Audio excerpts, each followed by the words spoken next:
Hey Marbites and Homo sapiens, it's me Rogue Marbie Scott, welcome back to the channel. And as you can see in the title of this video, I am going to be walking you through talking about my time in Kos. When I went to Kos, Greece, it's a Greek island, very close to Africa and close to Turkey. It's in between. Had amazing time, but in this video I'm going to be a very short and like hopefully to the point of what I'm trying to show you guys. I've seen some videos on YouTube about Kos so far, which what I did before I went away, just so I kind of knew what I was getting myself into, but obviously I'm doing my own in my own style, so I hope you enjoy. In the first place, when we landed, was the hotel, obviously. We got to the hotel very late at night. I think it was like 11 p.m. in Kos time. So that would have been, what, 9 p.m. in the UK time, GMT. We should be on our way in the next couple of months. Oh, cigarettes. And as a reminder, reach out.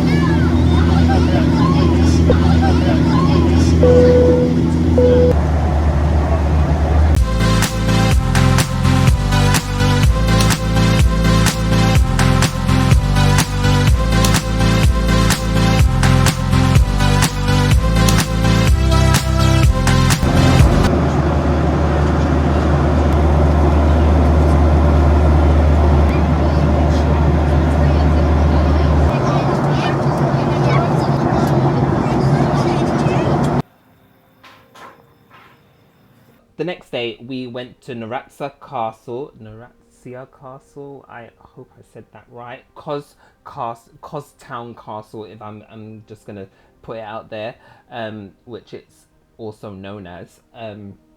We went there, and we didn't specifically want to go there, if I'm going to be honest. But we were finding ourselves. We wanted to explore the area without having a map, without having guides, without having a final destination, so to speak. And what I found was that, well, we found the castle, the remains of it. But what I find is that when you go away on holiday, sometimes you just need to explore and not have an expectation of what you're going to be doing, because then you get disappointed. But when you find such amazing, beautiful things historically like this, you can appreciate maybe your holiday or just your walk around wherever you are a little bit more. Why do I have my headphones on? I don't know. Anyway, so the castle was lovely. I remember going through a tunnel actually, and in the video it shows that the tunnel is really light, but it was not light. It was so dark in the tunnel, and it scared me. And there was a door, and I wanted to go further, but if I went further, I thought some demon was going to come out and get me. So I headed back out to the public. Yeah.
Nope, I'm out. Noise in the basement. And they go into the basement.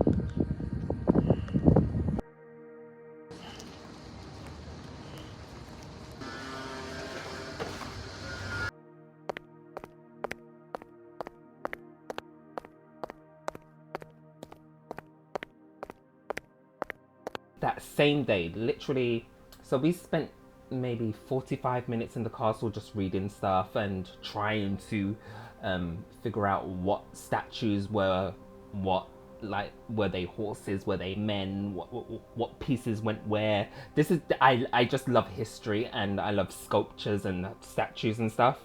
Thumbs up for me. So we went to Hippocrates's tree, or the plain tree of Hippocrates, and it is allegedly said, or it is in history, that Hippocrates taught his students underneath this tree, and he taught them about medicine. So he is basically the father of medicine in the medicine world, or in the world. It was really lovely to see. I was taking pictures of the tree, and the tree had like this sculpture holding it up, I believe. A lot of people were taking pictures, but there were some people that were also, and these were British people, they were asking, why are people taking pictures of a tree? Well, if you was reading notes around you, you would know what this tree was. And if you was somebody that is inclined that way to know about the history of an island and know about the history of sculptures and things that are clearly protected, then you would know. So maybe ask questions? I don't know. And down, and instead of topping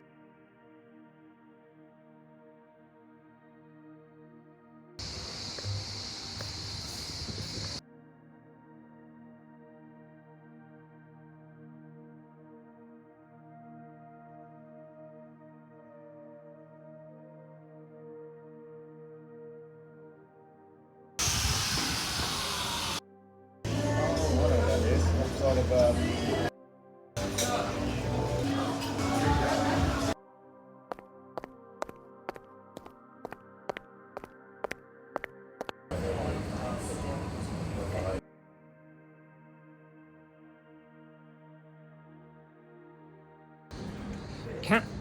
Meow.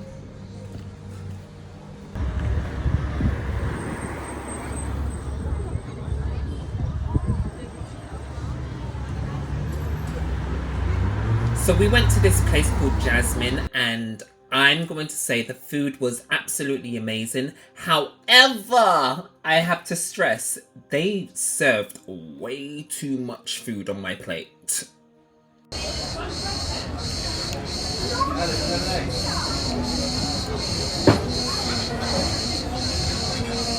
You probably have heard already in the video, there's this like really loud noise coming from another being. Cicadas. Cicadas are, I think, the loudest insect in the world. And when I say they were doing my autistic head in, I literally was feeling pain.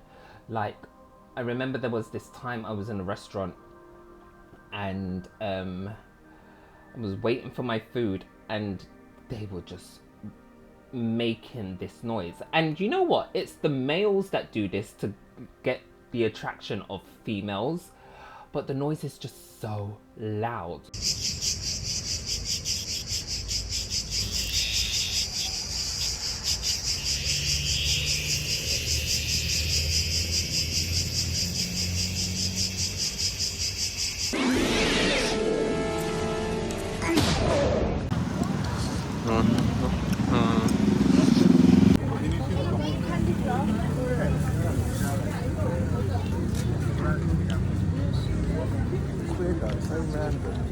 What is?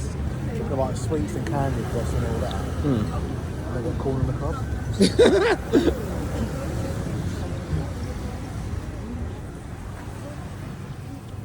So basically, this is my first night in Kos, and the last place that we went to was this place called Harem, I believe it's called, and it's a shisha bar. I didn't do any shisha just because I'm not really that way inclined, but anyway, I had some drinks and then I went back to the hotel.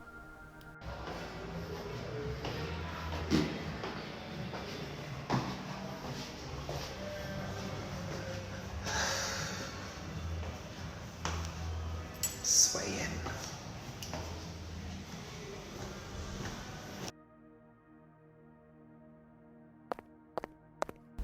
So day 2 on my island of Kos, in my life, you know what I'm trying to say. We went to the Roman Odeon of Kos, and that day was very hot. I was sweating, I was sweltering, I was melting. Like, if I was a green witch, I'd be melting. But it was just so amazing to see. Just something to see that was actually there in time before I was alive, before any of us were alive. It was just so amazing to see.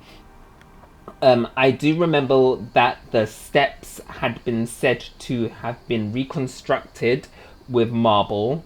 I would appreciate it if it wasn't. Pause if you need to pause to read anything that's on screen right now. But I spent quite a long time at the Odeon. Just because I just wanted to soak in everything. The cicadas were doing my head in.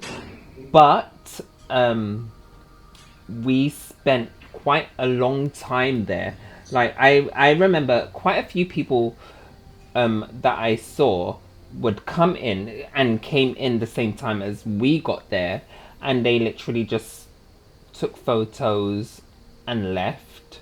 They didn't go into the small museum that was underneath the Odeon, and they didn't walk around or behind the Odeon. And I feel like they probably well, they did.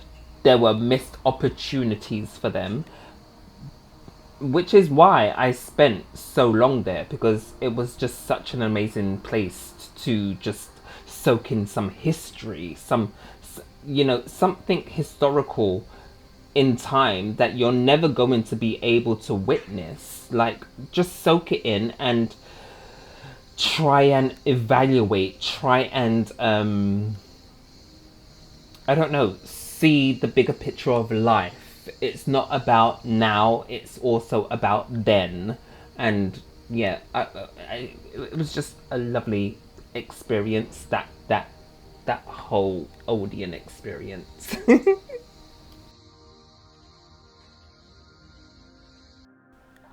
So I'm actually getting really hungry at the moment, so we decide to head back to Costown area, and we find a place called Mum's Kitchen.